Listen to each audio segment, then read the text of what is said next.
Hello students, आज हम आपको इज एम आर का प्रयोग पढ़ाने जा रहे हैं। तो चलिए इसकी पहचान देख लेते हैं।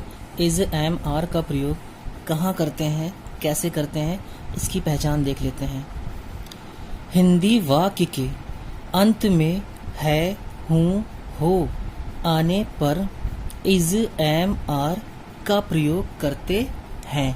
यानी अगर कोई वाक्य लिखा हुआ है और उस वाक्य के अंत में है, हूँ, हो अगर आ जाए तो उसमें हम इज एम आर का प्रयोग करते हैं।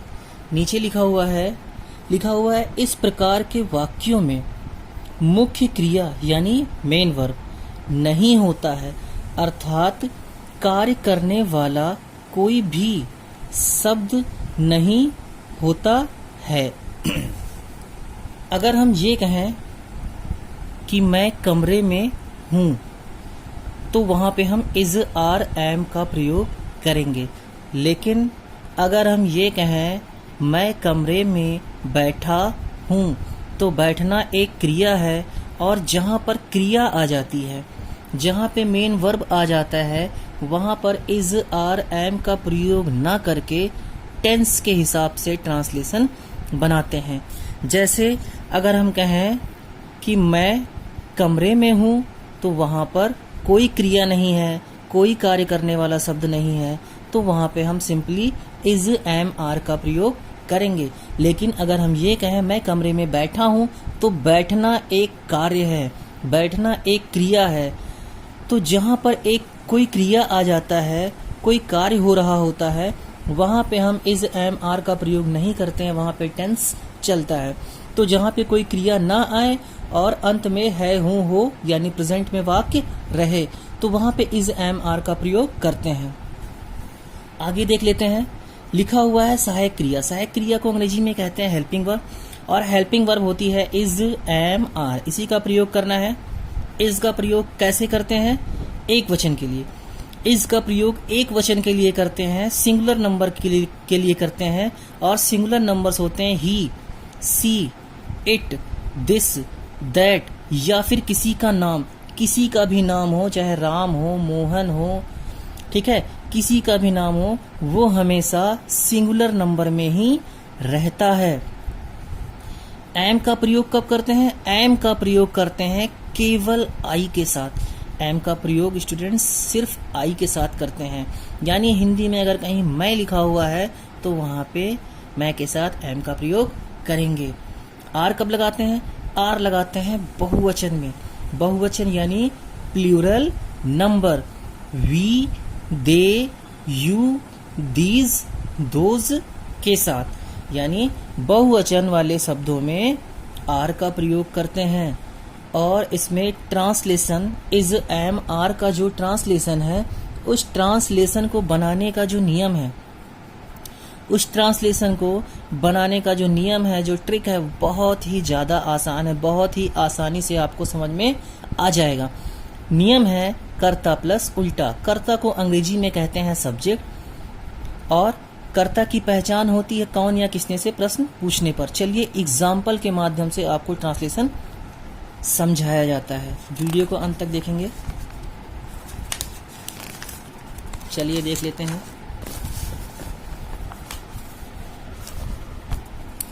पहले देखेंगे अफर्मेटिव सेंटेंस। अफर्मेटिव सेंटेंस का ट्रांसलेशन कैसे बनाते हैं। अफर्मेटिव सेंटेंस का ट्रांसलेशन देख लेते हैं।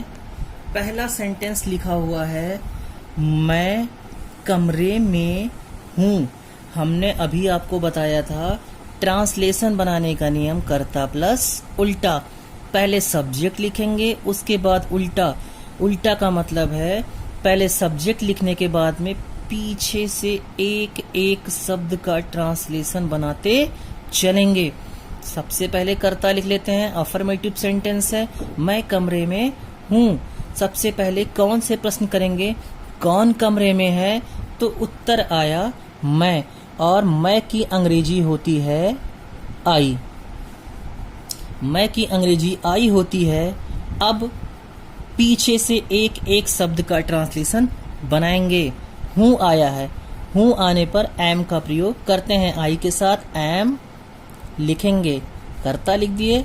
अब उल्टा पीछे से एक एक शब्द का ट्रांसलेशन बना के चलना है।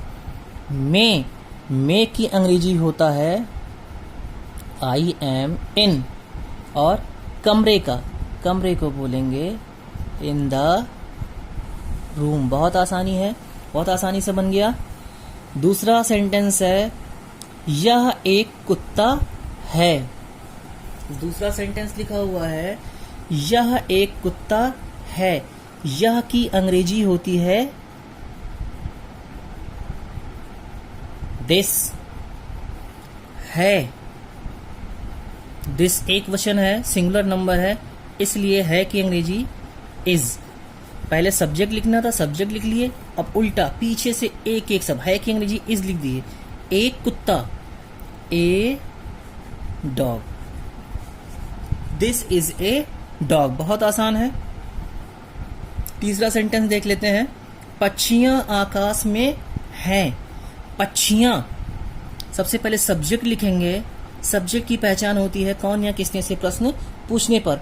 अब हम कौन से प्रश्न करेंगे, जो उत्तर आएगा वही हमारा सब्जेक्ट होगा। पक्षियां आकाश में हैं, कौन से प्रश्न करेंगे, कौन आकाश में है, तो उत्तर क्या आया, पक्षियां। पक्षियां बहुवचन है, प्लूरल है, तो क्या लिखेंगे, द बर्ड्स। द बर्ड्स हैं की अंग्रेजी आर लिखेंगे, क्योंकि यहां पे प्लूरल है, आर लिखेंगे। में, इन आकाश, the sky. The birds are in the sky. बहुत आसान है। चौथा सेंटेंस देख लेते हैं। अफर्मेटिव सेंटेंस है ये भी अफर्मेटिव सेंटेंस है। तुम मेरे मित्र हो। अब सब्जेक्ट लिखेंगे। सब्जेक्ट की पहचान कौन या किसने से प्रश्न पूछने पर। कौन मेरा मित्र है, तो उत्तर क्या आया, तुम। यू लिख देंगे। हो, यू प्लूरल नंबर है, बहुवचन है, अभी हमने बताया था आपको। हो की अंग्रेजी लिखेंगे आर। मेरे मित्र, माई फ्रेंड, ये मेरे मित्र जो है साथ में ही है, इसलिए लिखेंगे माई फ्रेंड। चलिए, ये था अफर्मेटिव सेंटेंस। अब इसका नेगेटिव कैसे बनाते हैं। नेगेटिव तो बहुत ही ज्यादा आसान है। नेगेटिव सेंटेंस देख लेते हैं स्टूडेंट्स। लिखा हुआ है नेगेटिव सेंटेंस। नेगेटिव सेंटेंस का मतलब होता है हिंदी वाक्य में नहीं आ जाना। ठीक है, इसमें नहीं आ गया है। ये था अफर्मेटिव, मैं कमरे में हूं। ये है नेगेटिव, मैं कमरे में नहीं हूं। कौन कमरे में नहीं है, पहले सब्जेक्ट लिखेंगे आई। ठीक है, आई लिखेंगे। अब हमने बताया था कर्ता लिखने के बाद में उल्टा हूं की अंग्रेजी लिखेंगे। क्या लिखना है, एम, नहीं, नॉट, मे का इन लिखेंगे। कमरे का क्या हो जाएगा, the room. I am not in the room. बहुत आसान है ट्रांसलेशन। दूसरा सेंटेंस देख लेते हैं। लिखा हुआ है यह एक कुत्ता नहीं है। सबसे पहले कौन से प्रश्न करेंगे, कौन एक कुत्ता नहीं है, यह क्या हो जाएगा, लिखेंगे दिस है, इज नहीं, नॉट एक कुत्ता, a dog, this is not a dog. तीसरा है पक्षियां आकाश में नहीं हैं। इसका हो जाएगा, पहले कौन आकाश में नहीं है, पक्षियां, द बर्ड्स हैं, आर, क्योंकि ये बहुवचन करता है इसलिए आर लिखेंगे। नहीं क्या लिखेंगे, नॉट, मे का इन लिख देंगे। आकाश का, द स्काई। ये था निगेटिव सेंटेंस, बहुत आसान है। अब देख लेते हैं इंट्रोगेटिव। इंट्रोगेटिव थोड़ा समझना है।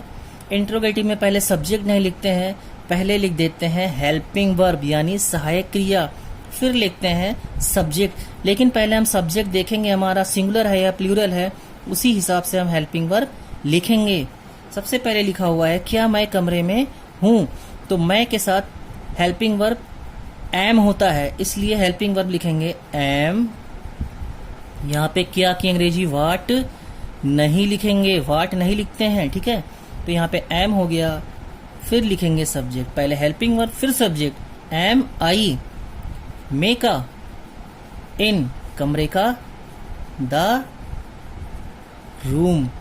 और इंट्रोगेटिव सेंटेंस में क्वेश्चन मार्क लगाना कभी नहीं भूलेंगे। क्वेश्चन मार्क इंट्रोगेटिव सेंटेंस में जरूर लगाते हैं। दूसरा है क्या यह एक कुत्ता है, तो यह सब्जेक्ट है और दिस के साथ है की अंग्रेजी इज लगाते हैं, इसलिए सबसे पहले इज को ही हम बाहर कर लेंगे। लिखते हैं इज यह, दिस इज दिस एक कुत्ता, ए डॉग, क्वेश्चन मार्क जरूर लिखेंगे।